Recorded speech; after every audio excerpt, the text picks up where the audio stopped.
大家好，这里是澳洲来信。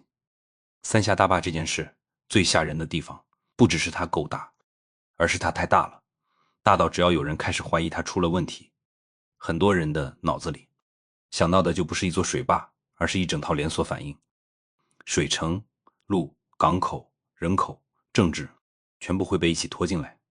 最近围绕三峡大坝又出现了两种叙事，一种说法是有人放出所谓内部材料，讲大坝正在泄漏，甚至还有更夸张的说法，说相关部门已经在做极端情况的推演，连溃坝后的影响范围都画得很细。另一种说法则不是讲工程本身，而是讲重庆。在一些中国民间叙事里，三峡大坝不只是一个工程，它还像是动了龙脉，改了风水，于是重庆就被套进了一个很离奇但又很有传播力的故事里，那就是重庆好像总是容易出事，不管是公安系统还是地方高层，很多人进去之后最后都没有善终，有人把这叫巧合，也有人把这叫重庆诅咒。今天我们就把这两条线放在一起看。先说第一个，也是最现实的部分，如果一座超级水库真的出了大问题，后果会是什么样？很多人平时对三峡大坝的理解停留在发电、防洪、航运这些词上，这些当然都对，但问题在于三峡不是普通工程，它是一个把长江中下游一大段区域都锁进系统里的巨型节点。一旦这个节点出问题，影响就不会只停在坝体本身，它会沿着河道往下游传，像一根被猛然抽动的鞭子，甩到湖北、江西、安徽，甚至更远的地方。网上流传的一些模拟图，最震撼的地方就在于它不是只画一个淹没区，它画的是时间，比如洪水波峰在几个小时内到达宜昌，接着是荆州、武汉，再往后是安庆、九江。如果模拟真的按最坏情况展开，1周之后，很多人会发现真正的问题不是水来了没有，而是水已经在那儿待多久了。因为对城市来说，最危险的往往不是短时间的冲击，而是持续的瘫痪。道路断了，桥梁断了，铁路断了，机场停了，港口关了，你不是简单的被淹一下，你是整个交通血管被掐住。这就是超级基础设施最可怕的地方，它平时能极大提高效率，可一旦失控，代价也会以同样的规模反弹回来。从流速看也是一样，有些区域流速极高，意味着水不是温柔的漫过去，而是带着冲击、碎片、侵蚀和破坏力横扫。这时候真正被摧毁的就不只是房子，还有电力、通信、仓储、工业园区、港区、铁路枢纽，还有大量来不及撤离的人。而另一部分区域，水流也许没那么快，可那种漫水更麻烦。漫水不代表安全，漫水意味着积水、污染、断供、卫生危机、疾病风险，还有漫长的恢复期。这类灾难最怕的不是你眼前看得见，最怕的是你看不见的那部分，比如供应链，比如救援路径，比如城市之间的协同，比如一个地区的电网、通信和物流，怎么在极端天气和极端地理压力下继续运转。如果把这些东西都算进去，就会发现三峡问题从来不只是一个水利问题，它其实是一个现代国家治理问题。所以为什么会有人说北京可能私下做过最坏情况模拟？因为在一个高度集中的体制里，真正重要的不是公开讲不讲，而是内部有没有备份方案，尤其是这种一旦出事就不是小范围事故的项目。体制内当然会做推演，区别只在于公开不公开。而一旦外界看到这些推演的碎片，就很容易把它理解成是不是已经知道要出事了，这就是舆论的放大效应。当然我们要谨慎，网络上传的那些材料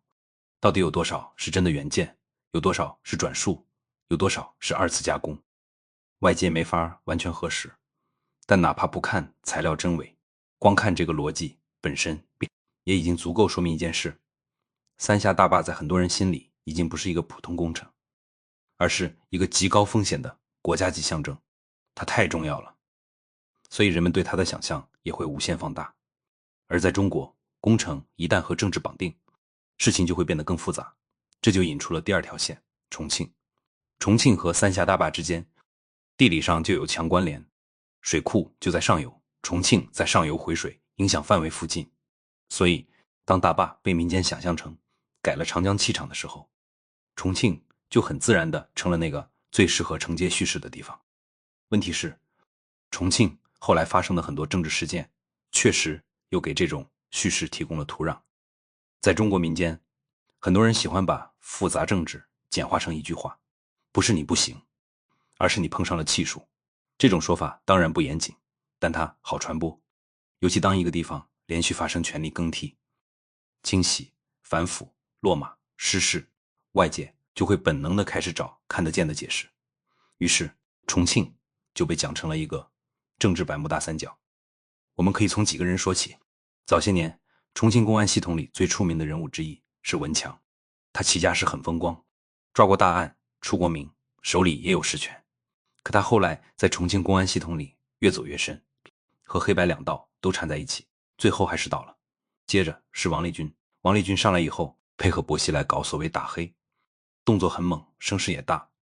在短时间内，他几乎成了重庆强力系统里的核心人物之一。但权力这东西很怪，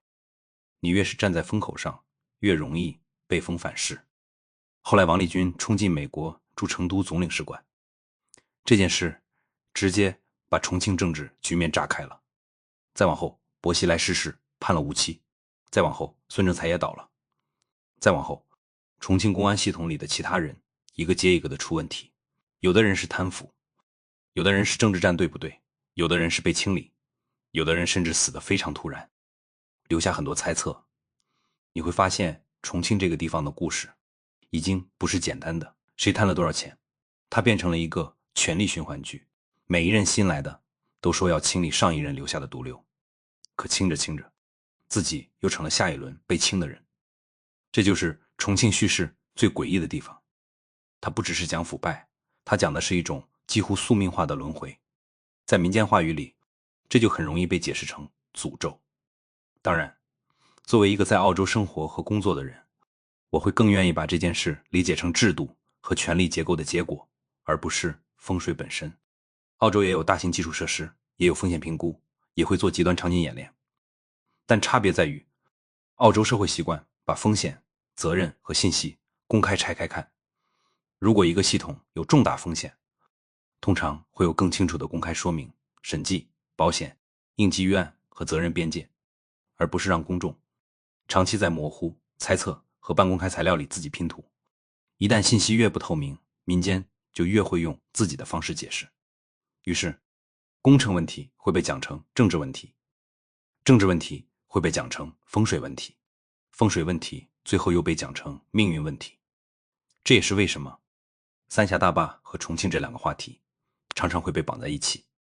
一个是工程上的极端想象，一个是政治上的极端联想。它们看上去像两条线，其实背后都是同一个逻辑。当一个系统过于巨大、过于集中、过于封闭，外界就会越来越依赖传言来理解它。而传言最擅长的就是把真实风险放大成神话。三峡大坝是不是一定会出事？没人能这么下结论。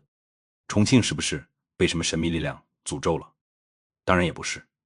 但这两种说法之所以能不断出现，恰恰说明公众对风险和权力的疑虑并没有真正消失。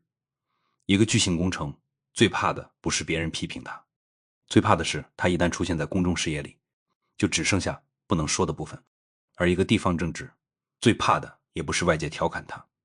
最怕的是太多人已经默认它只能用诅咒来解释。所以回到标题，三峡大坝，重庆诅咒真有吗？我的看法很简单，所谓诅咒不是超自然力量，它更像是一个长期失衡系统，最后在民间叙事里被神话化了。水库可以改变水流，权力也可以改变命运。前者决定一座城市会不会被淹，后者决定一个人会不会被清算。真正让人不安的不是诅咒本身，而是当一个国家把这么多东西都压在少数几个巨型节点上时，所有人都只能靠猜。这里是澳洲来信，谢谢观看，欢迎点赞、订阅、评论，咱们下期